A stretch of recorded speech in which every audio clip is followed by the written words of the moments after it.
નમસ્કાર મારી બહેનો અને ભાઈઓ, હું ડૉક્ટર પ્રજ્ઞેશ વખારિયા, પ્રસૂતિ સ્ત્રીરોગ નિદાન નિષ્ણાત.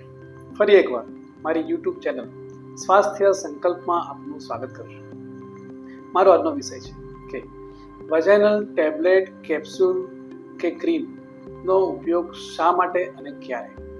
તમારામાંથી ઘણાને પ્રશ્ન થતો હશે કે ડૉક્ટર વજાઇનલ દવાઓ શા માટે આપે છે?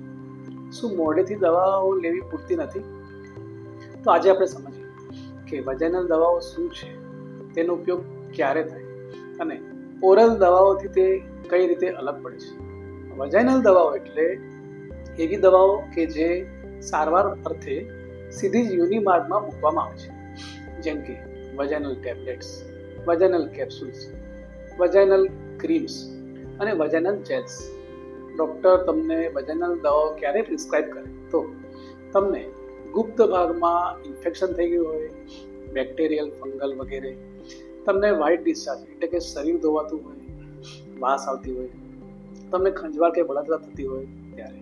ખાસ મહત્વની વજાઇનલ દવાઓમાં આવે છે વજાઇનલ પ્રોજેસ્ટેરોન. તેનો ઉપયોગ ડૉક્ટર સામાન્ય રીતે અંધત્વની સારવારમાં કરે, ટેસ્ટ ટ્યુબ બેબી કર્યા બાદ વિકસતા નાનકડા ભ્રૂણને સપોર્ટ આપવા માટે કરે.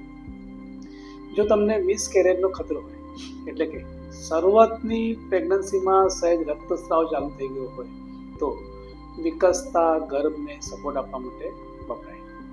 હા, વજાઇનલ પ્રોજેસ્ટેરોનનો શું ફાયદો? તો તે સીધું જ ગર્ભાશયની નજીક જઈને અસર કરે અને ગર્ભને ટકાવી રાખવા માટે ખૂબ મહત્વનો ભાગ ભજવે છે.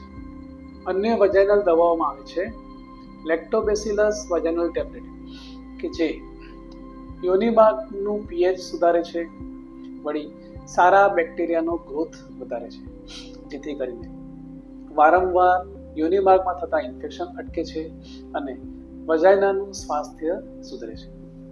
ઇસ્ટ્રાડાયોલ વજાઇનલ ક્રીમ, જે ખાસ કરીને ડૉક્ટર તમને મેનોપોઝના સમયે પ્રિસ્ક્રાઇબ કરતા હોય છે. મિડ લાઈફમાં બહેનોને મેનોપોઝ વખતે અનેક સમસ્યાઓ સતાવતી હોય છે, જેમાં ગુપ્ત ભાગમાં વજાઇનાની ત્વચા કોરી પડી જતી હોય કે વજાઇના પાતળી પડી ગઈ હોય, વળી ફિઝિકલ રિલેશન રાખતી વખતે વજાઇનામાં દુખાવો, બળતરા કે ચીરા પડી જતા હોય ત્યારે. હવે આપણે ઓરલ અને વજાઇનલ દવાઓની સરખામણી કરીએ તો ઓરલ દવા મોઢેથી લેવાય અને સ્વાભાવિક રીતે આખા શરીર પર જ અસર કરે. વળી ઓરલ દવાઓની સાઇડ ઇફેક્ટ પણ વધારે હોય કે જ્યારે વજાઇનલ દવા સીધી જ્યાં તકલીફ હોય ત્યાં જ અસર કરે, ઝડપી અસર કરે અને તેની સાઇડ ઇફેક્ટ્સ ઓછી હોય. મારી બહેનો, પ્રસૂતિ સ્ત્રીરોગ નિષ્ણાત ડૉક્ટર ઘણી વખત તમને વજાઇનલ દવા વાપરવાનું સૂચન કરતા હોય ત્યારે તમે લોકો ઘણી વખત અરુચિ કે અણગમો વ્યક્ત કરો છો.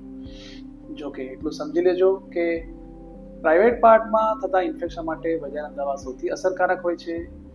તમારામાંથી જો કોઈને મિસકેરેજ કે થ્રેટન એબોર્શનનો ખતરો ઊભો થતો હોય તો તેના માટે ગર્ભમાં વિકસતા નાનમથા ભ્રૂણ માટે વજાઇનલ પ્રોજેસ્ટેરોન જીવાદોહી સાબિત થતો હોય છે. જો કે તમને ગુપ્ત ભાગમાં ખૂબ જ ઇન્ફેક્શન થઈ ગયું હોય તો વજાઇનલ દવાની સાથે સાથે ઓરલ દવા પણ લેવી પડતી હોય છે. વજાઇનલ દવાના ઉપયોગમાં શું કાળજી રાખવી? તો સામાન્ય રીતે ડૉક્ટર તમને રાત્રે સૂતા પહેલાં તેનો ઉપયોગનું સૂચન કરતા હોય છે. દવા વાપરતા પહેલાં હાથ સાફ કરવા જોઈએ.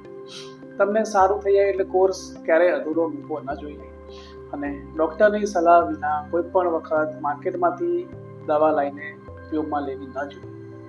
જો તમને મારો વિડીયો ગમ્યો હોય તો આ વિડીયોને લાઈક કરશો, મારી ચેનલને સબસ્ક્રાઈબ કરશો, મારી બીજી બહેનોને આ વિડીયો ચોક્કસ ફોરવર્ડ કરશો કે જેથી તેમની શંકાનું સમાધાન થાય અને સમસ્યાનો ઉકેલ આવે. હું આશા રાખું કે મારો આ નાનકડો વિડીયો આપણે કંઈક અંશે માર્ગદર્શન, માહિતી પૂરી પાડવા માટે પૂરતો નીવડ્યો હશે. આપનો દિવસ શુભ રહે, આપનું સ્વાસ્થ્ય શ્રેષ્ઠ રહે એ પ્રાર્થના સહિત આભાર.